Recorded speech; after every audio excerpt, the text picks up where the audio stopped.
Assalamualaikum warahmatullahi wabarakatuh. Shalom. Om Swastiastu, Namo Buddhaya, salam kebajikan, Rahayu, Rahayu, Rahayu. Perkenalkan, nama saya Muhammad Bagus Wahyudisya Putra dengan NIM 1312494 dari mata kuliah Hukum Tata Negara kelas E.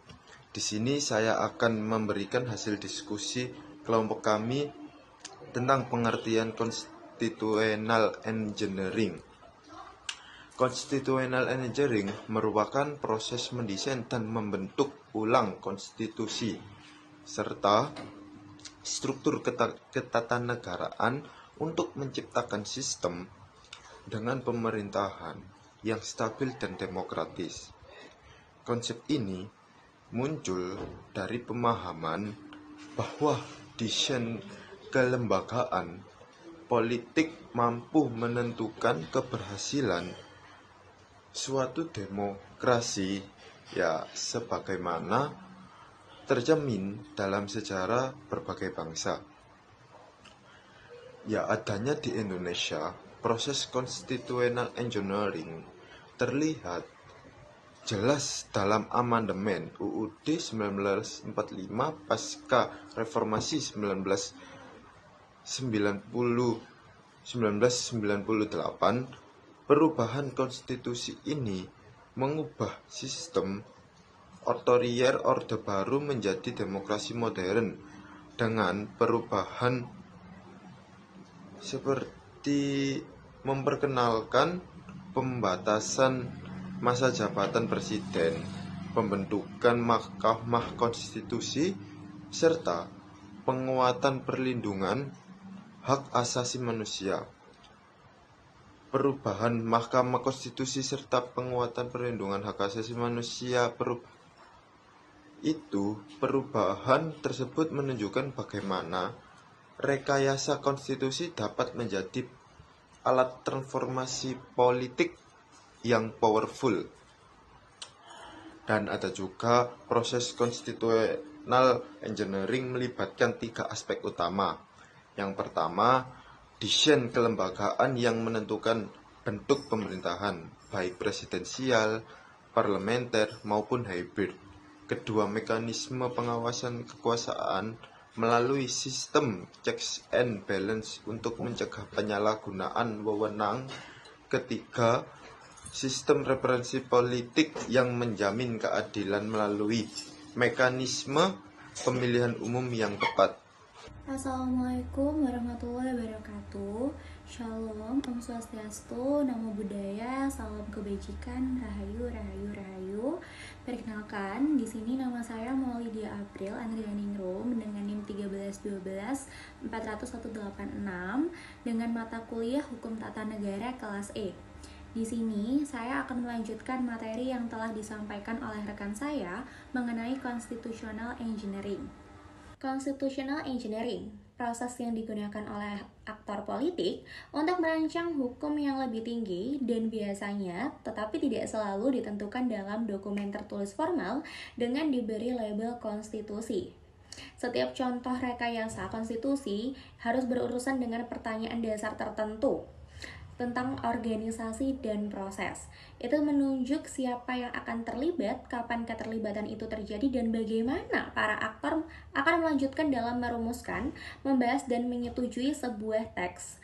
Meskipun mungkin ada banyak varian dalam proses seperti halnya konstitusi.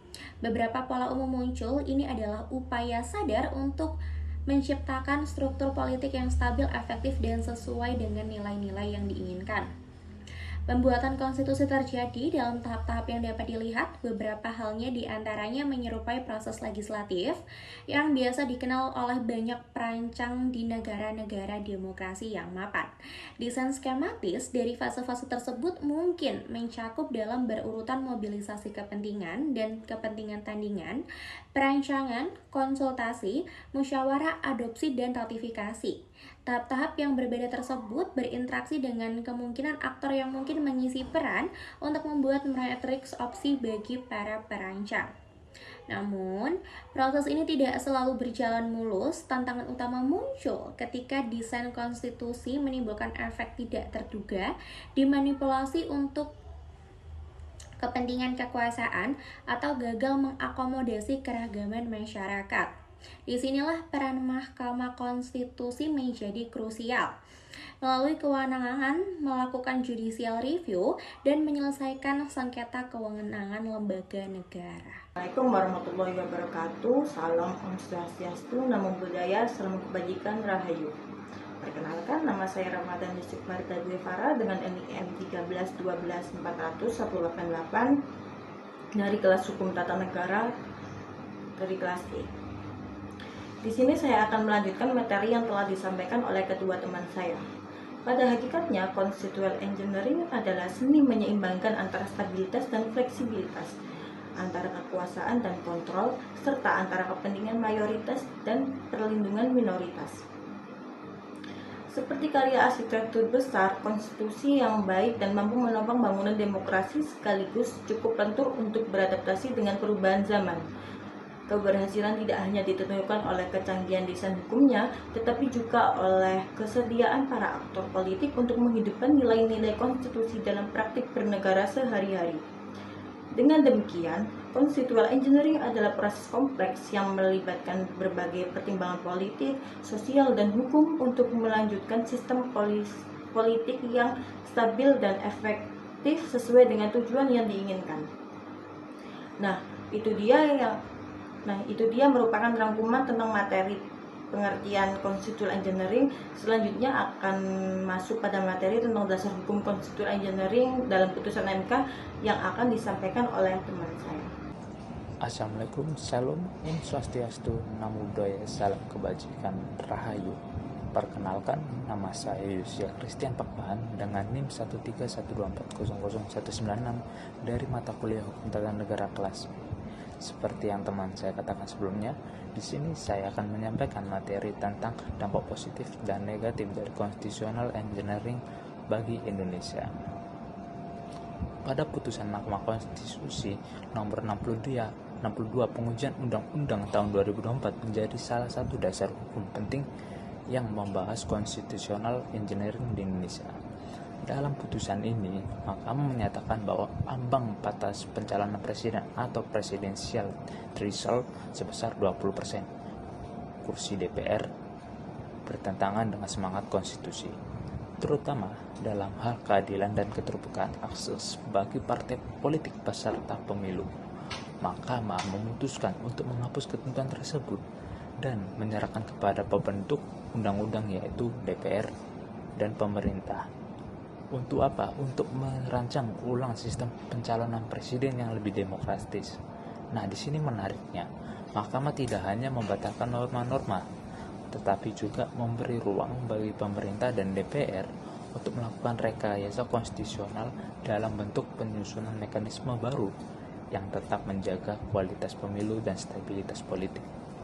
Mahkamah menyampaikan bahwa meskipun semua partai politik berhak mengusung calon presiden, pembentuk undang-undang boleh merancang aturan teknis. Untuk apa?